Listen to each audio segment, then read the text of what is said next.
Welcome to the Elevate the Vibe podcast, bringing you juicy convos with thought leaders discussing the wild world of parenting. What up, Vibe Hive? It's the wild and wacky inflatable arm flailing tube man Wednesday, your favorite day of the week. It is time for a brand new episode of Elevate the Vibe. I'm your host, Jason Berlin, and with me is my beautiful co-host, Garth Berlin, aka Katie Berlin, the co-host of the Elevate the Vibe podcast. That's all I got. This week, we are talking intuition.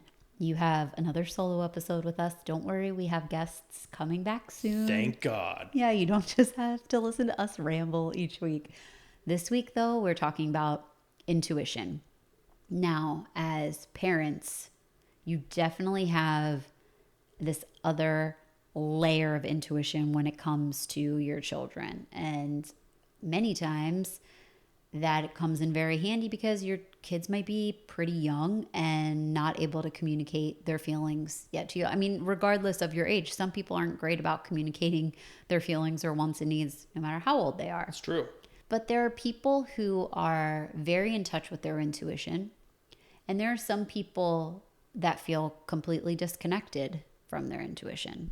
Yeah, I feel like I have a bit more of an out-tuition, the opposite.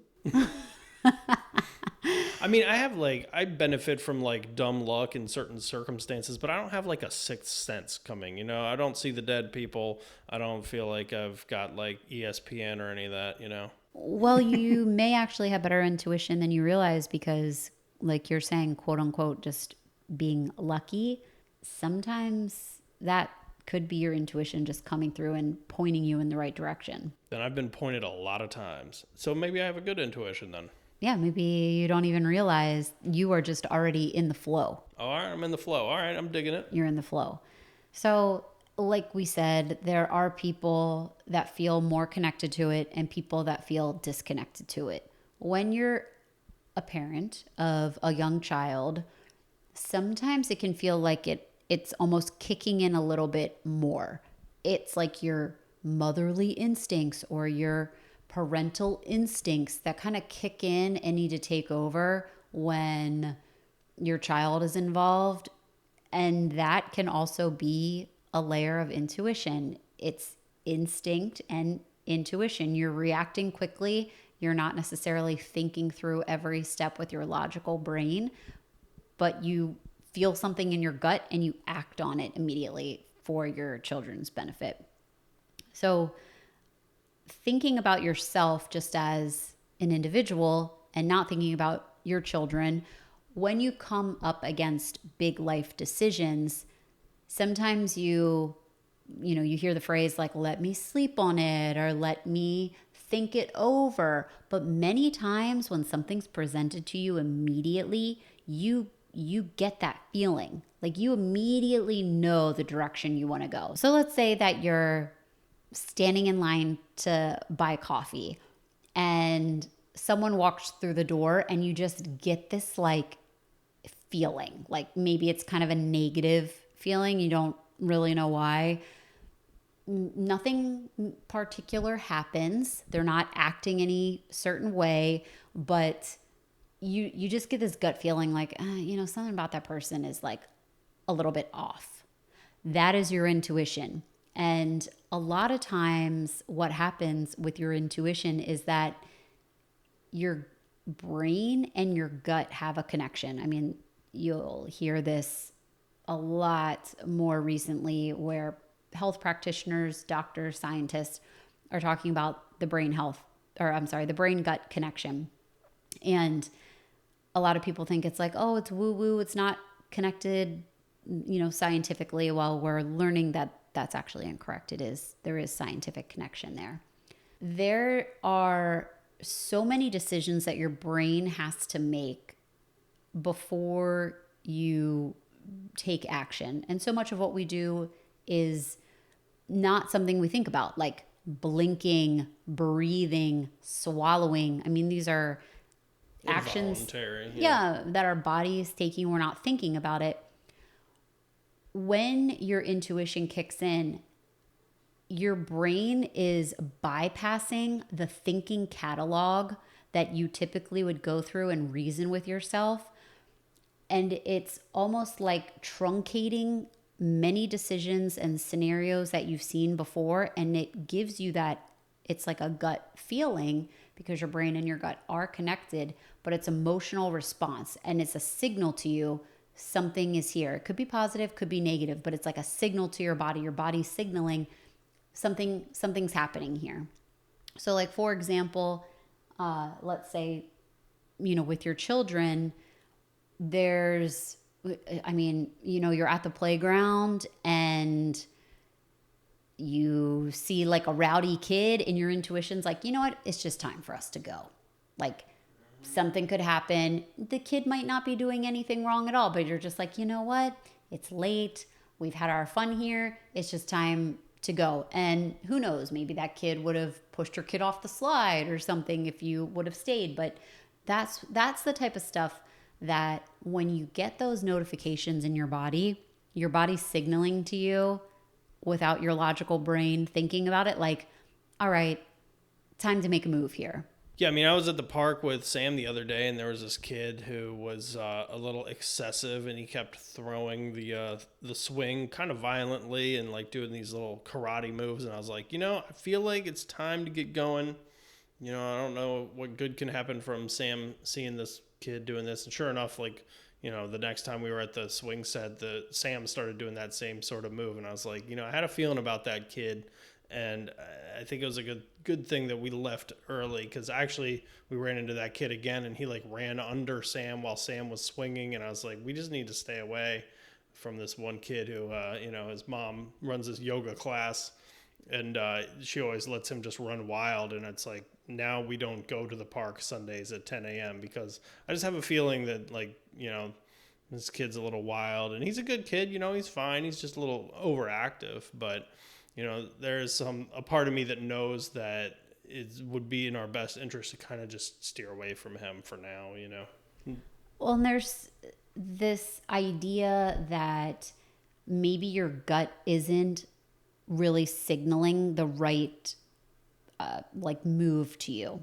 So for example, let's say that you have two people reaching out with job offers at the same time, and you're not really sure with which company to go with because on paper, maybe one looks better than the other, but you have a gut feeling of which one is the right one to go with. And you kind of already know, but you seek outside counsel to determine, okay, what do you think? What should you do? Maybe you ask a friend or a trusted colleague from where you currently work. You're like, hey, maybe this one's offering me $10,000 more per year, or this one's a little bit closer to my home. But deep down, you already know. And when you look back in your life at decisions that you've made, there are times where, like, personally, I've made decisions where I had a gut feeling about something and I didn't listen to it.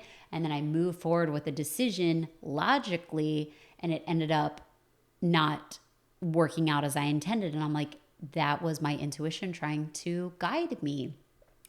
As parents, I think that we're just a little bit more in tune with that when it comes to our kids, because it's instinctual. I mean, intuition, instinct, it's really the same situation. It's like, do you want to sit around and wait for the saber-toothed tiger to show you what it's going to do to you? Or does your fight or flight, sympathetic, parasympathetic nervous system responses kick in and helps your ass run 500 miles an hour in that moment?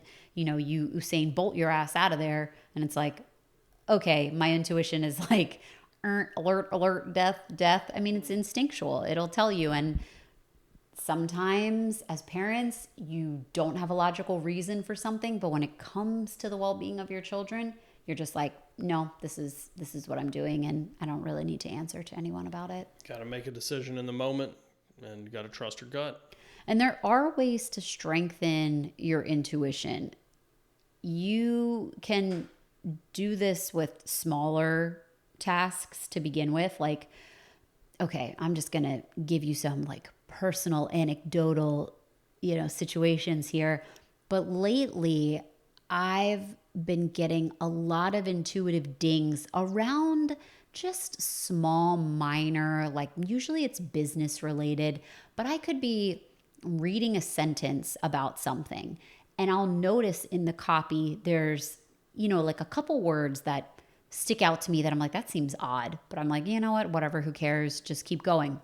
Lo and behold, like a day later, for some reason, that piece of information comes back up and it's like, hey, actually, this piece of information is incorrect. Why was this not flagged? And it's like, shit, my intuition was telling me something was here and I didn't listen to it. And I keep having these things happen, but you have to pay attention to them.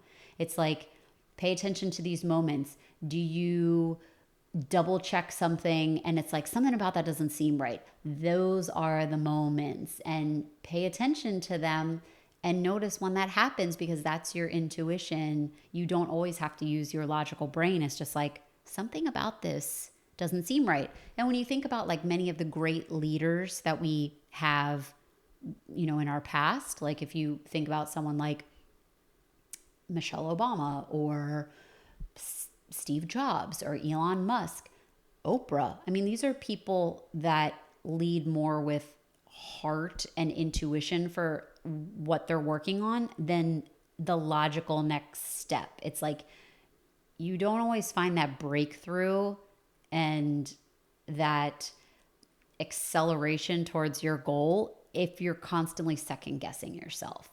And that's true with being a parent, being a friend, being a partner. It's like, if you did everything logically and you're always, rummaging through your Rolodex in your mind of like, what's the next best step? It's like, how is your life going to organically unfold? Sometimes you just have to take that leap of faith, and your intuition will guide you. So what are your tips and tactics on training your intuition or harnessing it? Well, it's definitely that. Like, that's the biggest piece, is like, notice those moments. And when those moments happen, think back to yourself. Like, wow, I didn't listen to myself. Next time I'll listen to myself, and let's see what transpires. It's like the small scenarios.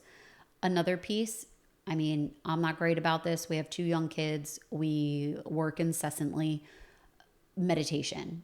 A lot of people find that when they become quiet, when they become still, having that time, their intuition is stronger, because you're just quieting down to check in with yourself. A lot of people are on autopilot, especially us with kids. We are just on autopilot. It's like, make the food, get them in the bath, get them to bed. But it's like, you know what? Those little bumps on my son's arm, what are those? And you just kind of brush it off. You're like, whatever, he's just playing. It's probably something. But then a few days later, you notice it again. It's like your intuition kind of telling you, and it's like, oh crap, he's got a rash. Maybe he was allergic to something he ate or touched, or you switch laundry detergents and, it's bothering your kid's skin. It's like, those are the moments that you pay attention and you listen and you don't put it off. So definitely the small moments, meditation. And when you do have a big decision to make, or maybe just any decision to make, try not to seek outside counsel and listen to yourself. What is your inner voice?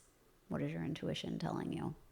Vibe Hive, you've been a wonderful audience today. Why don't you send us your intuitive feedback on our latest post on our Instagram page at Elevate the Vibe. We'd love to hear your experiences with intuition. Did it lead you on a positive journey with childhood, with raising your child? What kind of stories do you have based on just following a gut feeling? Or even if you have certain ways that you cultivate it, and if it has grown stronger over the years, and how you tap into it, because we'd love to know. I mean, it's a constant practice. If you can intuitively pick the winning Powerball numbers, please DM me with what those winning numbers are, and I will split the profits with you. Preferably before the drawing. Before the drawing. Yeah. Before. Caveat. Yeah, caveat. Okay. But I promise, this is a verbal contract. I'll split the profits with you. Yes, implied oral agreement, I think is what they call it. Yeah. All right. All right. Thanks for rocking with us, Vibe Hive. We'll see you next week. Peace. Hey there, Vibe Hive babes. If this podcast has brought you any value, please rate and review on your favorite listening platform. And if you're feeling really generous, share with a friend. Visit us at elevatethevibe.co for show notes on this episode and previous episodes. This podcast is intended to educate, entertain, and inspire. It is not intended to diagnose, treat, or substitute for professional medical advice. Please consult your healthcare provider with any questions you may have. And as always, thank you for joining us to elevate the vibe.